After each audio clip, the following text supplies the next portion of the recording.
Oh, langsung buka juga. Langsung tak. Yo. Malaikat Israel mencabut nyawa. Malaikat Israfil meniup sangkakala. Malaikat Rokib menyatat amal baik. Malaikat Atid menyatat amal buruk. Mungkar Nakir menayai mayat di dalam kubur. Malaikat Ridwan menjaga pintu surga. Malaikat Malik menjaga pintu neraka. Malaikat Mikail membagikan rezeki. Sehat. Enak piro to cah jumlahe malaikat iki? Oh, 10. Iki mau jumlah 10. Wes tak aku melu ngitung kok yo urun lho. Jumlahnya ada 10. Benar? Oke. Mbak. Ya, terima kasih. Satu kali lagi.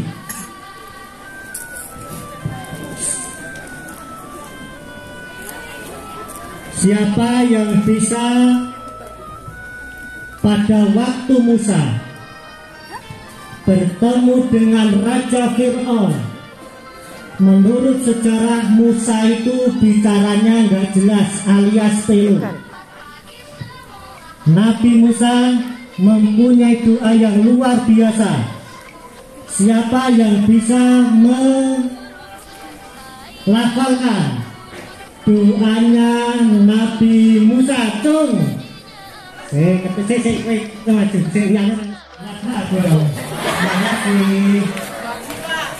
Bopeng ini. Ya, sini ya.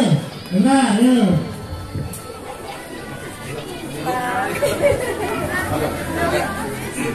Bentar. Ya, sini ya. Ya, sayang. Gimana Mbak bacanya, Mbak? Bismillahirrahmanirrahim. Rabbi shrahli sadri wa yassirli amri wahlul 'uqdatam min lisani yafqahu qawli. Amin. Betul, Mbak. Oke, tepuk tangan. Nah, inilah doanya Nabi Musa saat bertemu dengan Raja.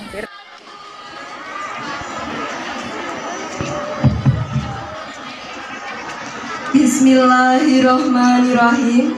Assalamualaikum warahmatullahi wabarakatuh.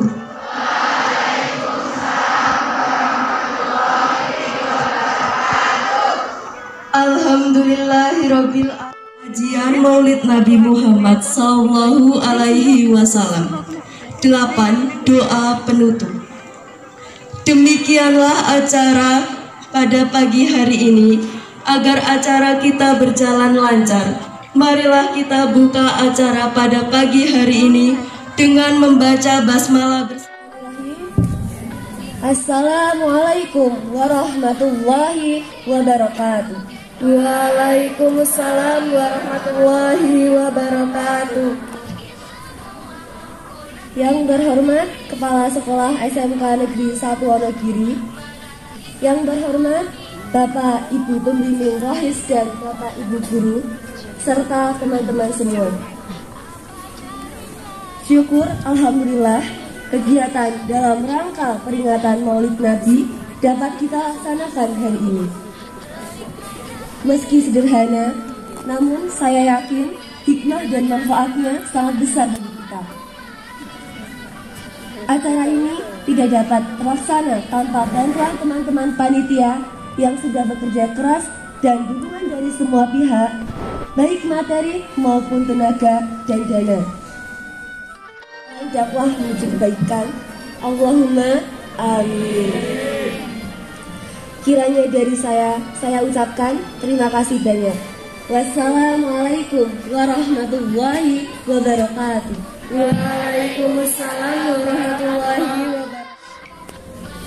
A'udzu billahi minasy syaithanir rajim. Bismillahirrahmanirrahim.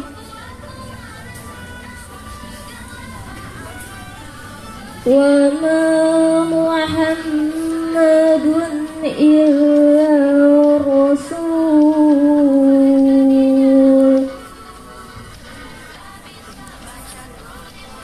قد خلت من قبله الرسل أفإن مات أو قتل انقلبتم على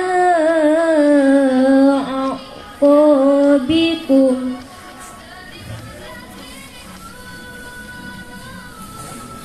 ومن ينقلب على عقبيه فلن يضر الله شيئا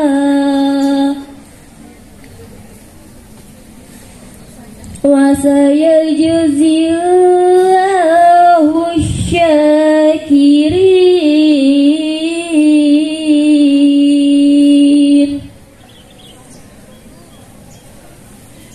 وما كان لنفس أن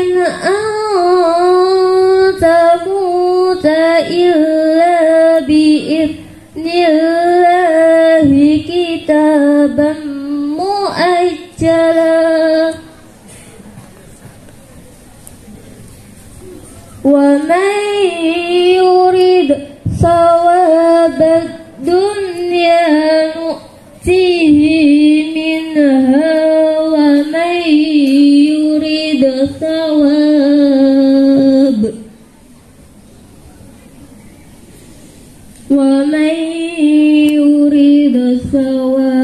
الآخرة.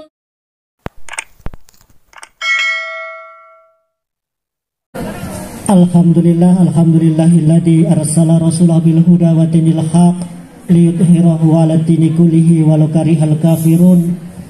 Asyhadu an la ilaha illallah wahdahu la syarikalah wa asyhadu anna sayyidana Muhammadan abduhu wa rasuluh. Rabbi shrah li sadri wa yassir li amri wahlul 'uqdatam min lisani yafqahul qawli. Amma ba'du. Kepada bapak-bapak, ibu-ibu, anak-anakku semuanya yang saya hormati, yang saya cintai, marilah pertama-tama kita menjadikan puji syukur Allah Subhanahu wa ta'ala pada kesempatan pagi hari ini. Atas izinnya Allah Subhanahu wa ta'ala kita masih diberikan kesehatan, kesempatan, sehingga kesempatan pagi yang indah ini kita bisa menuntut ilmu di SMK Negeri 1 Wonogiri dalam keadaan sehat walafiat. Tak lupa marilah sholawat dan salam kita haturkan kepada junjungan Nabi besar Muhammad Sallallahu Alaihi Wasallam, uswatun hasanah kita semuanya, suri toladan kita semuanya. Berharap kepada Allah Subhanahu wa ta'ala, semoga kita nanti mendapatkan syafaat, diakui umat sebagai umatnya, dan bisa bersama-sama masuk surganya Allah Subhanahu wa ta'ala. Pada kesempatan pagi hari ini SMK Negeri 1 Wonogiri mengadakan pengajian dalam rangka Maulud Nabi besar Muhammad Sallallahu Alaihi Wasallam yang pertama. Yang nomor 2, SMK Negeri 1 Wonogiri mengadakan pengajian untuk meningkatkan ketakwaan kita kepada Allah Subhanahu wa ta'ala. Sebab apa? Mari kita lihat fenomena sekarang ini lebih menyedihkan, lebih mengerikan. Dikarenakan apa? Kita sudah masuk di dunia maya. Apapun aktivitas kita tidak terlepas dari yang namanya handphone. Maka dari itu kita harus pandai-pandai, harus bijak menggunakan sosial media yang namanya HP ini.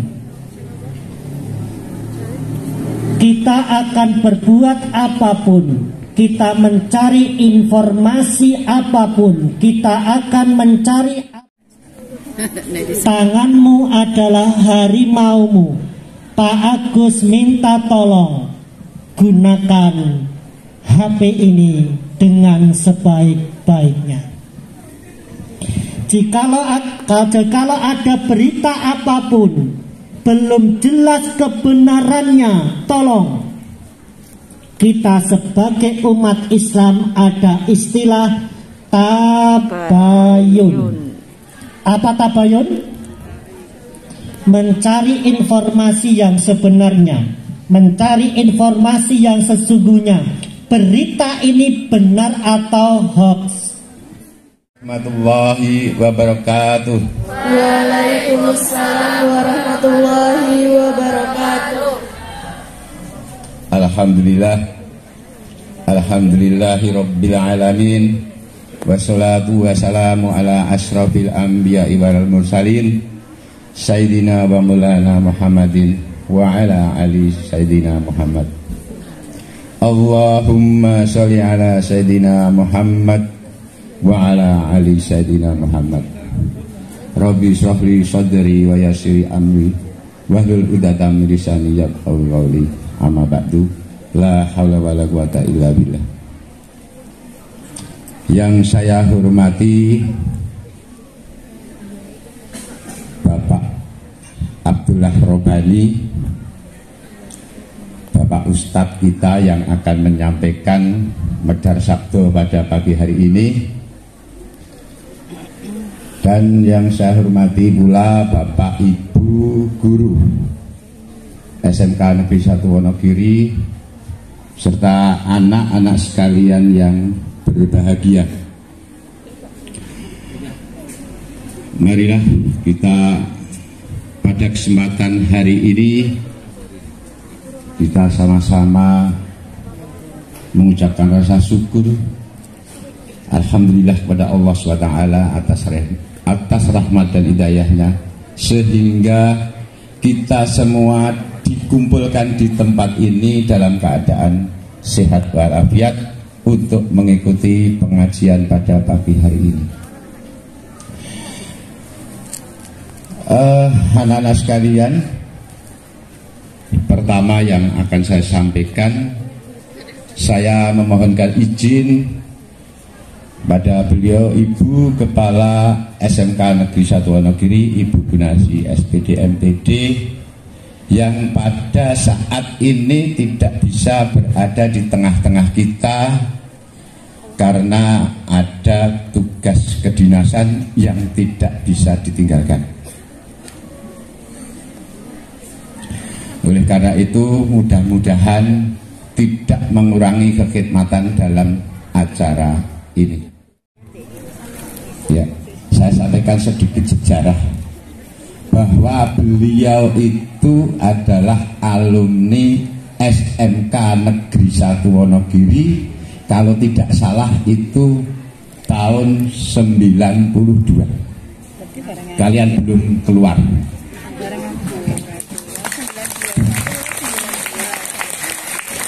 Dan saya sampaikan, tadi sudah saya sampaikan kepada beliau bahwa Bapak Ibu guru yang mengajar pada saat itu di tahun 89 itu tinggal 2, yaitu saya sendiri dan Bapak Sigit Setiatmoko. Ya. Berarti yang tinggal 2 tadi berarti yang saat ini yang masih muda-muda, gitu ya? Betul atau salah? Betul. Terima kasih. Anak-anak sekalian, tadi saya mendengar remang-remang dari dalam Pak Agus menyampaikan untuk bijak dalam kita bermedia sosial. Itu betul sekali. Baik, bismillahirrahmanirrahim. Assalamualaikum warahmatullahi wabarakatuh. Waalaikumsalam warahmatullahi wabarakatuh. Upaya pramuka tapi kurang semangat ini. Ya, harusnya yang pradana lebih semangat lagi ya. Saya ulangi salam saya dengan doa, mudah-mudahan yang semangat dalam menjawab salam saya nanti lulus dari SMK 1 menjadi pengusaha sukses. Baik, assalamualaikum warahmatullahi wabarakatuh. Waalaikumsalam warahmatullahi wabarakatuh. Terima kasih. Alhamdulillah, wassalatu wassalamu ala rasulillah wa ala alihi wa ashabihi wa man wala. La haula wala quwata illa billah wa ba'du. Asyhadu an la ilaha illallah wa asyhadu anna Muhammadar Rasulullah. Allahumma shalli ala sayyidina Muhammad wa ala ali Muhammad. Yang saya hormati dan saya cintai karena Allah, Bapak dan Ibu guru, Ibu kepala sekolah beserta seluruh jajaran SMK Negeri 1 Wonogiri yang sangat-sangat kami cintai. Dua orang yang tinggal menunggu masa pensiunnya ini, bapak-bapak saya, Pak Haryana dan Pak Sigit. Saya pernah diajar oleh Pak Sigit itu semester 1 akuntansi waktu itu. Beliau masih sangat muda waktu itu. Nah, sekarang juga masih muda ya. Yang saya cintai juga para siswa SMK 1 Wonogiri, adik-adik semuanya. Saya nyebutnya adik-adik saja ya. Walaupun mungkin secara usia Anda ini sudah generasi anak-anak saya mungkin. Karena kalau saya bilang anak-anak, kesannya saya kayak tua gitu ya. Kan sekarang baru eranya mulai tua. Baik, bersyukur kepada Allah pagi hari ini kita dipertemukan di sebuah majelis yang luar biasa dalam suasana yang sangat enjoy, ya, relax. Ya. Silahkan santai sesantai-santainya. Boleh selonjor, boleh di tangan, boleh ngopi gitu ya. Kalau ada ya. Yang harus kita sadari, majelis ini bukan majelis sederhana. Majelis seperti ini majelis yang insya Allah garansinya surga. Dalilnya apa? Dalilnya hadis sahih Bukhari Muslim. Bukhari Muslim itu, atau Bukhari bahkan, itu adalah sahihul kitab ba'dal Quran. Sesahih-sahihnya kitab setelah Al-Quran itu sahih Bukhari. Jadi kalau ada sebuah hadis dalilnya Bukhari itu nggak bisa ditolak. Nabi mengatakan, man salaka tariqan yaltamisu fihi ilman sahalallahu lahu bihi tariqan ilal jannah. Kata Nabi sallallahu alaihi wasallam. Barang siapa yang berjalan di atas sebuah jalan yang tujuannya untuk mencari ilmu, maka Allah akan memudahkan baginya jalan masuk surga.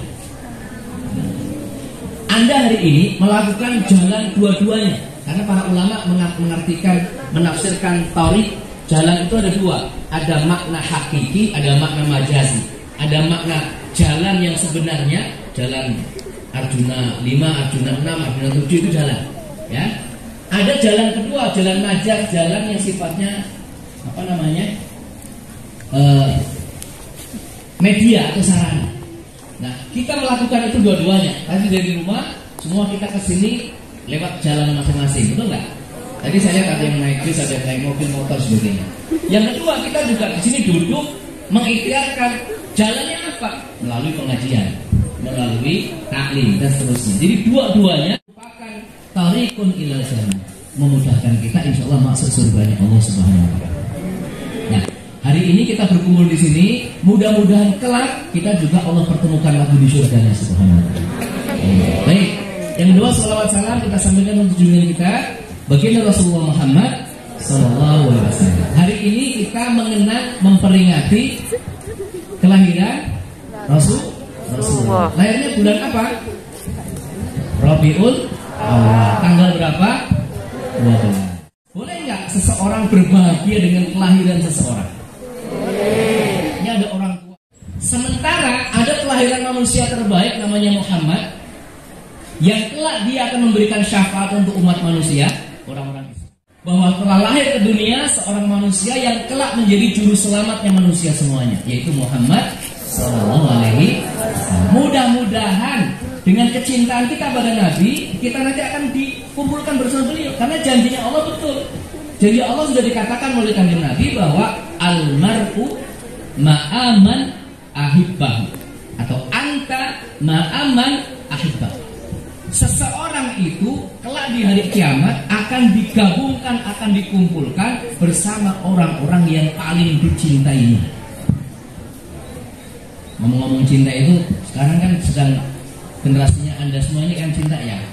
Jangan kayak beri cinta. Wah, apa itu cinta itu? Cinta itu kata teman saya itu kayak kentut. Jadi bentuknya nggak jelas, tapi rasanya rasa. Nah gitu loh. Ada, betul nggak ya? Jadi cinta sama dengan kentut gitu ya. Nah, ada nggak tahu tanda-tanda orang jatuh cinta itu?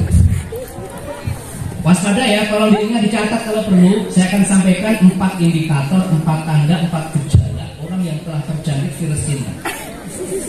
diabetes virus, dia bisa Catat, menular Dek. lebih cepat. Catat. Kalau nggak diobatin dengan tepat dia bisa bahaya. Ya. Kalau nanti Anda ada salah satu, salah dua, salah tiga, salah empat dari gejala-gejala ini, waspadalah Anda sedang terjangkit virus. Dicatat nanti ujian keluar. Kalau dia kata saya. Yang pertama, orang yang cinta itu adalah orang yang memiliki gejala kasratuz zikri bil mahbubi. Orang yang banyak mengingat, banyak menyebut sesuatu atau seseorang yang dicintainya. Betul atau betul? Banyak mengingat, banyak menyebut. Ya, di zaman saya dulu ada lagunya Dina Mariana mengatakan begini. Di dompetku ada kamu, di mejaku ada kamu, di kamarku ada kamu, ya, ya, di WC-ku. Ini orang jatuh cinta itu, seseorang yang dicintainya akan selalu disebut, akan selalu diingat, selalu dikenang, betul nggak? Siang jadi kenangan, malam jadi Impian. siang jadi kenangan, malam jadi impian. Orang kalau sudah jatuh cinta, siang jadi kenangan, malam jadi impian, mangan reso turu, turu reso mangan. Enggak, no. Mangan reso turu, pas turu lah. Orang yang jatuh cinta begitu. Nah, pertanyaan sekarang, kita semua cinta Allah nggak? Cinta. Terus berapa kali kita nyebut nama Allah dalam sehari? Banyak kali. Kita cinta Rasulullah nggak? Banyak kali. Berapa kali kita bersolawat kepadanya dalam sehari? Ini pertanyaan di situ. Jadi orang jatuh cinta, dia selalu menyebut, mengenang, mengingat yang dicintainya. Yang kedua, orang jatuh cinta itu tandanya adalah asyauq ilal liqa'i wa hubbul khalwah. Orang jatuh cinta itu tandanya selalu rindu ingin bertemu. Kalau sudah bertemu selalu ingin bersama. Sungguh yang belum sedang jatuh cinta. Ya. Asyauqu ilal liqa', rindu untuk bertemu, wa hubbul khalwah, dan selalu ingin bersama-sama. Ya, apa namanya? Ya, kemana-mana bareng. Orang jatuh cinta itu tidak perlu 1 jam saja, rasanya 60 menit. Ya, gimana ya? Pokoknya lama banget gitu ya. Kalau sudah ketemu, dunia milik Kita berdua. apal kafir. Gitu. Nah, yang ketiga, orang jatuh cinta itu, nah, sebelum yang ketiga, kalau kita memang mengaku cinta Allah, kita mengaku cinta Rasulullah, berarti kita selalu ingin rindu bertemu dengan Allah. Dengan cara apa? Ya berarti kalau sholat jangan ditunda-tunda, karena sholat itulah saat kita bertemu dengan Allah Subhanahu. Yang ketiga, saya cepetin aja ya, pengantar dulu. Orang jatuh cinta tandanya adalah apa? Ya, at-tadhiyah, rela Korban. rawi-rawi rangkas, malam-malam, tuh, lidahnya 11 ST ya, rampung, nenek kantin. Orang yang di zaman saya dulu tahun 90-an itu, saya masuk sini 89 ya. Dan nomor pendaftaran saya bisa dicek di arsip. Nomor pendaftaran saya waktu itu nomor 0001. Saya pendaftar pertama di sini waktu itu belum ada digital, masih di papan pengumuman ditempel gitu. Jadi pengumuman penerimaan itu saya nomor 1 tuh, 0001 udah terima. Tapi hari itu juga saya langsung dihukum sama Pak Guru. Karena habis setelah pengumuman saya nyoret-nyoret ruangan di sana. Sudah diinceng sama senior waktu itu, digojlok waktu perpegak ya. Jadi ya karena rotok beling sih. Tapi alhamdulillah ya, kelas 1 saya jadi ketua OSIS internal, kelas 2 ketua OSIS umum, kelas 3 ketua MPK. Dan saya juara umum untuk jurusan administrasi tata usaha waktu itu. Saya pernah mewakili Wonogiri lomba koperasi tingkat Jawa Tengah juga, membawa nama SMA. Baik. Jadi orang yang jatuh cinta itu adalah berkorban. Di zaman saya tahun 90-an itu ada lagu grup band dari Malaysia, grupnya Set. Ya. Vokalisnya Amy, ya. Sampai sekarang ada ya? Ada. Waktu itu hit lagunya Isabella. Ada yang apa ya? Nyanyi. Dua dunia dalam kisah cinta. Nah, di album Isabella itu ada sebuah lagu judulnya Tayamum. Suci dalam debu.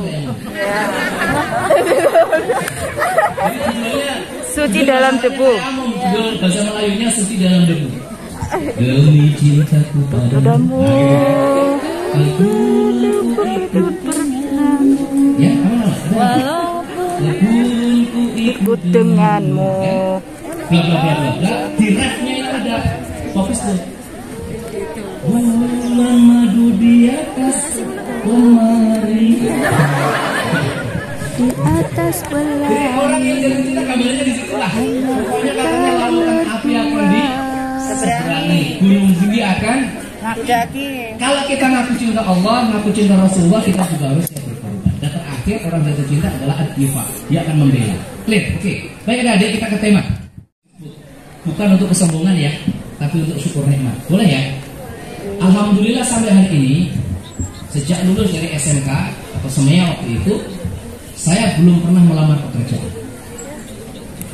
Belum pernah melamar pekerjaan. Tapi saya bisa bekerja.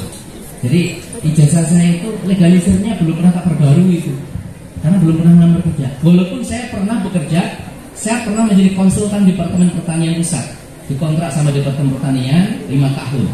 Gajinya dari APBN waktu itu. Kok bisa dapat? Yang memasukkan data saya ke emailnya Dirtan itu teman saya. Jadi data saya diambil sama teman saya, dimasukkan di email. Tiba-tiba saya dapat panggilan untuk tes. Jadi saya nggak ngamar ke kantor, enggak. Dan saya saking akrabnya melihat potensi saya, ada lowongan di Departemen Pertanian, dimasukkan tanpa sepengetahuan saya. Tahu-tahu saya dipanggil tes. Tesnya nggak tanggung-tanggung, 5 hari tesnya. Se-Indonesia dikumpulkan di Lawang, Malang, Jawa Timur sana, 5 hari tes. Tesnya ya tes macam-macam. Ya, teori praktek. Alhamdulillah dengan izin Allah, waktu itu 1 kabupaten negeri yang lulus 1 dan saya orangnya. Saya dilantik waktu itu 2008 akhir mendekati 2009, saya dilantik menjadi konsultan Departemen Pertanian untuk Kabupaten Wonogiri, mendampingi dana kuap namanya, ya, dana-dana ke petani. Waktu itu jumlahnya miliar lah, nggak cuma juta ya. Alhamdulillah. Jadi pengalaman pertama saya menggunakan ijazah. Menggunakan ijazah kedua, saya pernah jadi anggota DPRD. Saya pernah jadi anggota dewan, walaupun saya mundur. Saya tidak sampai selesai, saya mundur. Jadi waktu itu ya gunanya bukan untuk melamar, tapi untuk pemberkasan administratif. Nah, selebihnya, alhamdulillah beberapa bisnis itu ikhtiar dari kami. Jadi kita bentuk perusahaan, saya bangun sebuah bisnis, saya menciptakan pekerjaan. Alhamdulillah dengan izin Allah, semuanya kemudahan dari Allah. Hari ini saya punya karyawan 145 orang. Dan yang luar biasa, yang menarik, terima kasih untuk doa panjenengan semua, terutama Bapak Ibu guru. Tanggal 2 pekan yang lalu lah, 10 hari yang lalu, salah satu perusahaan saya yang di Solo, namanya PT Bank Syariah Dana Amanah, mendapatkan penghargaan sebagai Bank Syariah BPR Syariah terbaik keempat nasional. Masih 4 besar. Dan alhamdulillah sebagai ungkapan syukur saya, besok November tanggal 5 seluruh karyawan saya tak piknikkan ke Bali semuanya.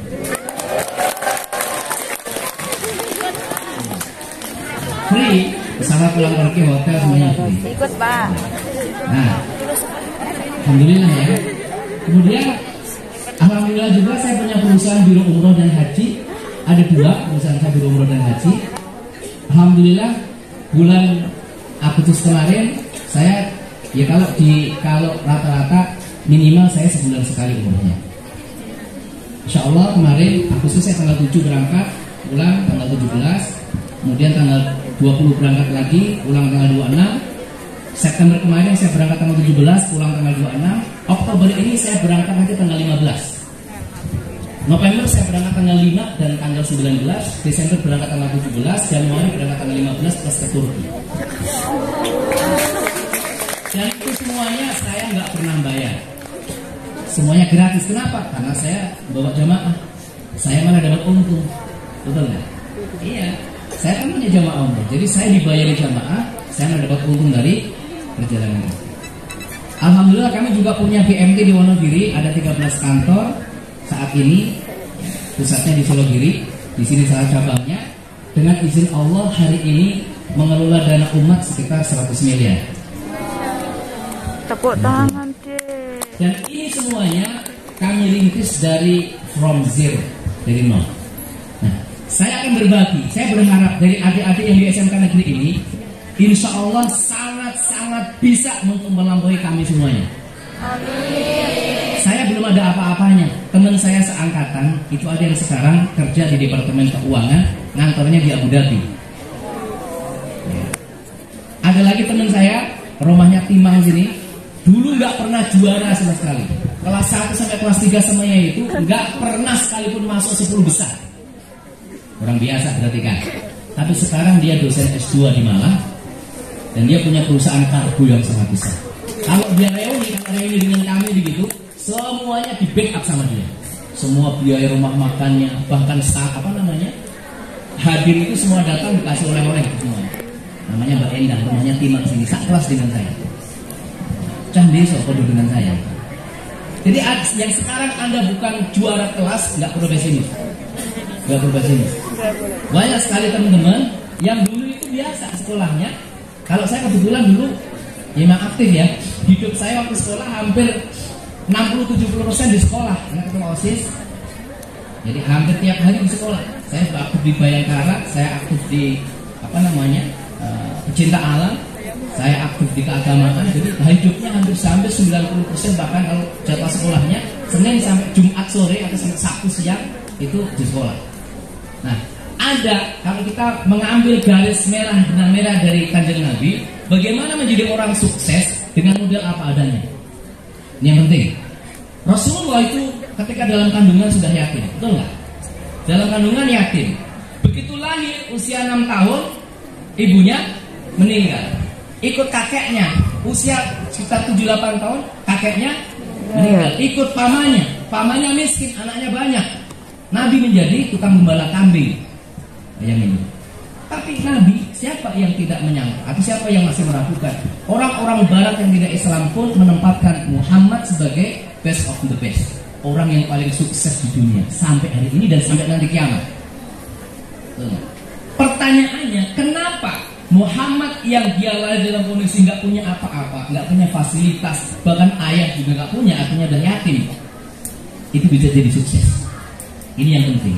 Maka kalau adik-adik alumni nanti dari SMK 1 Wonogiri ini pengen jadi orang yang sukses, gambarannya jangan cuma saya belum ada apa-apanya, itu alhamdulillah ukuran saya. Anda harus memiliki resep yang dilakukan oleh baginda Rasulullah Muhammad SAW. Sekolah tinggi, saya sengaja pilih yang kelas kuliahnya extension. Jadi mahasiswa saya rata-rata udah karyawan, pegawai bank, kelas terus ada yang orang-orang PNS mau ngejar ininya, pangkatnya, sebagainya gitu. Saya punya mahasiswa udah sepuh, usianya sudah 40 sekian. Ya, mungkin pengabdiannya di dinasnya tinggal 5-7 tahun atau enggak nyampe 10 tahun. Ketika saya tanya, Pak, motivasinya apa nih, Bapak udah tua kok kuliah gitu. Jawabannya menarik. Ustaz, walaupun saya dosen bilang, Ustaz, saya ini punya anak perempuan. Dan anak perempuan saya ini kan sudah mau nikah. Jadi saya pengen nanti kalau anak saya menikah, di undangannya itu tertulis nama saya pakai SE. Walah, berarti gula SE, sarjana nambung.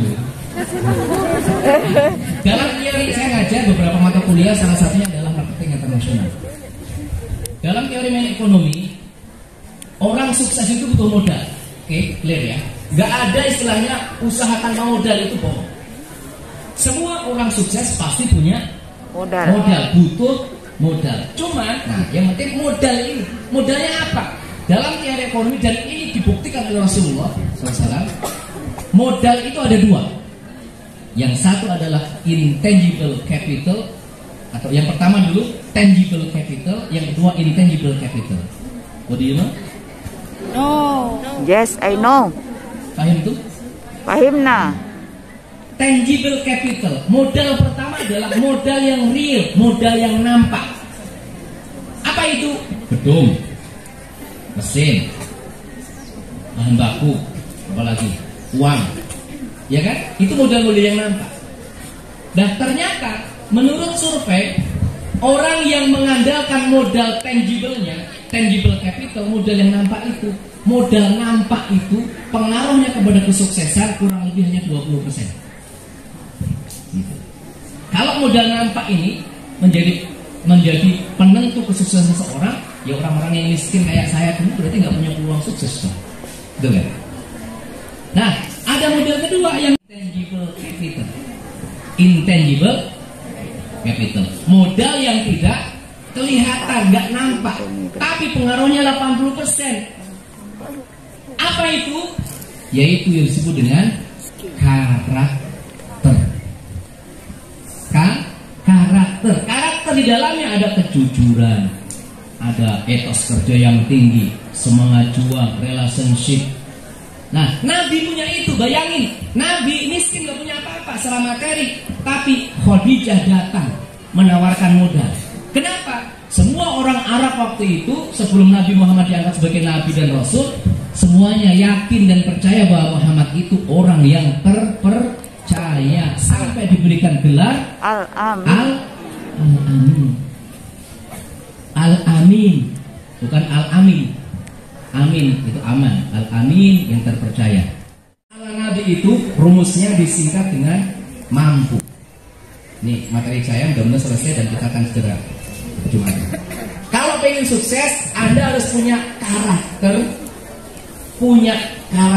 intangible capital, singkatannya mampu. Mampu ya. Apa mampu itu? M-A-M-P-O. M yang pertama. Kalau Anda ingin sukses, contoh kanjeng Nabi, orang yang pengen sukses itu karakter yang pertama dimiliki adalah mau. Dia harus punya kemauan yang kuat.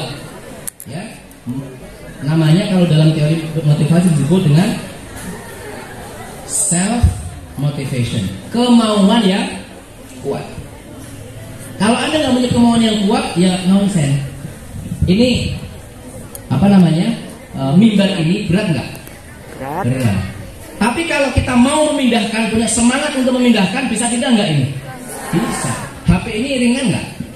Tapi kalau kita nggak punya niat, nggak punya kemauan memindahkan, pindah nggak dia? Jadi sesungguhnya orang itu akan terbuka kesempatan suksesnya apa tidak itu bukan pada masalah ada atau tidak ada kesempatan, mau apa enggak. Sekarang Anda mau sukses nggak? Harus mau. Kenapa kita harus sukses? Satu, kita punya mimpi, ya, debt free. Kita ingin punya mimpi hidup tanpa hutang. Jadi jangan pernah punya mimpi hutang, oke? Kalau beli sesuatu cash, Allahumma amin. Beli handphone, beli motor, beli mobil, beli rumah, naik haji, mahar nikah, semuanya hutang. Walaupun boleh. Jadi begitu. Cita-cita kita ini harus debt free, hidup nggak punya hutang. Yang kedua, kita kan Muslim. Kita harus punya cita-cita bisa melaksanakan rukun Islam dengan sempurna tanpa ada yang kecer satupun. Allahumma amin. Rukun Islam pertama apa?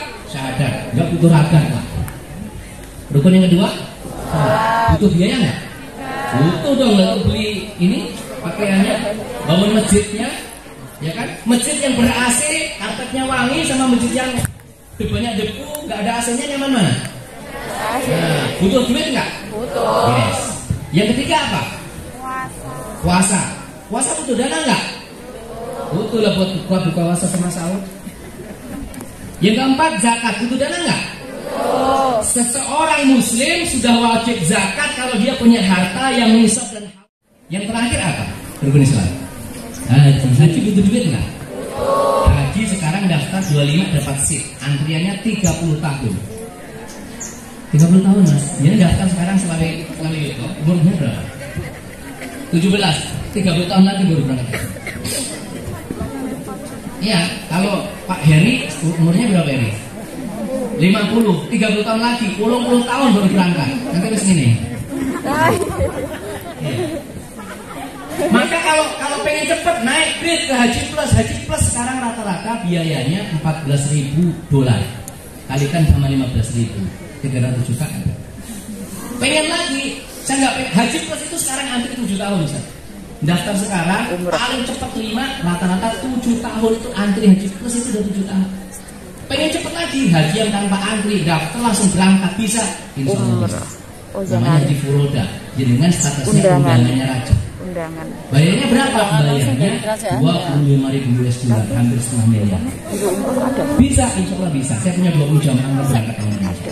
Sebagai itu rukun Islam. Berarti kita harus punya duit untuk bisa melaksanakan itu semua. Yang ketiga, kita pengen membahagiakan orang tua, betul nggak? Alangkah bahagianya kita nanti. Ini saya barusan dapat kabar pagi ini, ada binaan ngaji saya, lulusan SMK juga, tapi SMK sebelah, SMK Barat Lapangan ini, kerja di Solo, barusan membelikan kompor gas ibunya. Harganya sih 450.000, tapi dia lulusan SMK yang baru kerja belum lama. Ibunya senangnya, Masya Allah. Jadi itu foto dikirim ke saya itu. Pak, alhamdulillah ditumbaskan kompor gas anak pulau. Bayangin itu. Orang itu semuanya. Artinya bahagia kan orang tua kita. Jadi jadikan motivasi, saya harus sukses karena saya harus membahagiakan bapak saya, ibu saya. Saya ini bapak Purwokoso, Simbok Purwokoso, saya harus balas mereka dengan kebahagiaan. Begitu jadikan motivasi. Oke. Dan yang terakhir kenapa kita harus sukses? Kita ingin punya tinggalan amal jariah. Betul nggak? Alhamdulillah, mohon doa restunya, saya sedang membangun pesantren sudah jalan 5 tahun. Pesantren saya dekat rumahnya Pak Agus di Kebonarum, Purwosari. Itu untuk yang putri, yang putra di Beta. Ada yang dari Beta, untuk Nadi di Gebang. Nah, alhamdulillah sekarang santri kami ada 90 anak putra putri. 90 anak itu 14 orang insya Allah yatim. Dari 90 anak itu yang bayar 500.000 sebulan 7 anak. Yang lainnya sing bayar Gusti Allah melalui tangan orang-orang saleh. Jadi tiap bulan kami dari yayasan itu harus menyediakan dana operasional untuk pondok itu minimal 45 juta per bulan. Bisa? Insya Allah dengan izin Allah. Gitu. Jadi Anda harus punya impian untuk punya tinggalan amal jariah. Pertama motivasi ya. Motivasi itu harus dari dalam diri, jangan motivasi karena didorong seluruh Pak Guru. Cina unduk, jangan. Motivasi itu dari dalam diri. Buat mobil itu kalau ditarik sama didorong jalan nggak? Jalan. Tapi kalau yang narik berhenti, yang dorong berhenti. Tapi kalau mobil itu bergerak karena mesinnya, nggak ada yang dorong, nggak ada yang narik juga berjalan. Oke? Yang pertama mampu. Yang kedua, kalau pengen sukses kayak Nabi, antusias, semangat tuh, jangan terlambat. Ada yang pernah terlambat sekolah? Enggak ya. Bangun pagi jangan terlambat. Sholat jangan terlambat. Sekolah jangan terlambat. Semangat. Jadi jangan patah hati, jangan gara-gara putus cinta patah hati nyebur sumur-pur. Gantung sampai tomat gitu ya. Enggak zamannya lagi. Jadi dan motivasi semangat ini sangat dipengaruhi oleh siapa teman dekat Anda. Almar'u ala dini khalilihi. Seseorang itu tergantung kawan dekatnya. Jadi kalau pengen semangat, carilah orang-orang yang berkawanlah dengan orang yang semangat. Kalau Anda berkawan orang yang mager, ya Anda jadi mager. Ya kan? Anda berkawan ketika itu mandiri. Jangan menggantungkan kepada orang lain terlalu lama. Harus mandiri. Boleh percaya boleh enggak ya? Saya dulu itu zaman saya itu sanggup anak-anak sekolah di seni itu yang kos itu seminggu rata-rata 10.000 sampai 15.000 seminggu loh ya. Termasuk saya 2.000 rupiah seminggu itu.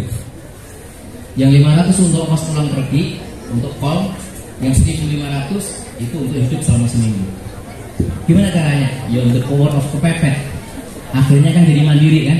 Harus mandiri. Mandiri. Jangan terlalu lama bergantung sama orang. Apa itu? Positif thinking. Selalu berbaik sangka. Jangan pernah merasa minder. Mungkin saya anaknya orang kampung, saya anak orang. Enggak masalah. Semua peluang sukses sekarang terbuka luas. Oke? Nanti Anda bisa lihat itu channel YouTube yang Anda follow, channel Instagram yang Anda follow itu kayak apa? Itu yang akan membuat Anda sukses. Maka positif. Carilah konten-konten yang positif, yang ada motivasinya, yang ada nasihatnya. Ya kalau sesekali cari konten yang untuk hiburan sih nggak masalah, tapi jangan dominan hiburannya. Oke? Konten yang positif, pengajian, konten misalkan ya, tak kasih perso. Misalkan Anda ikuti kontennya Sonic King Sonikim itu pengusaha muda, atau kontennya misalkan pengusaha muslim .id, itu luar biasa di situ. Tiap hari motivasi bisnis, motivasi usaha, motivasi belajar, dasar sekali. Yang terakhir apa itu? Tidak mudah menyerah.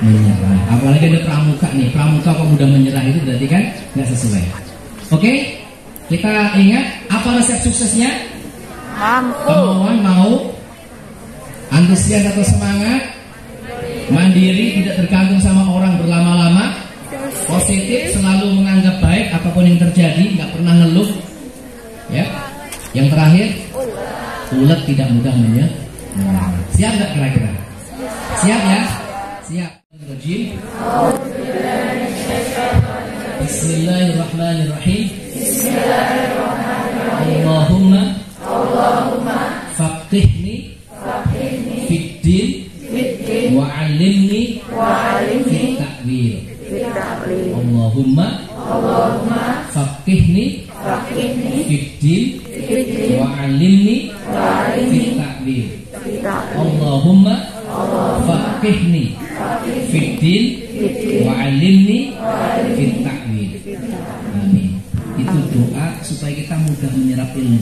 Jadi sebelum belajar, baca itu 3 kali. Ilmu apa saja, mudah menyerap, mudah mengingat, mudah menghafal. Ya, ilmu apa saja. Dalam ilmu ini, wa 'allimni fit ta'wil, dan pahamkanlah aku untuk bisa menerjemahkan ilmu ini. Kurang lebihnya begitu. Mohon maaf atas kekurangannya.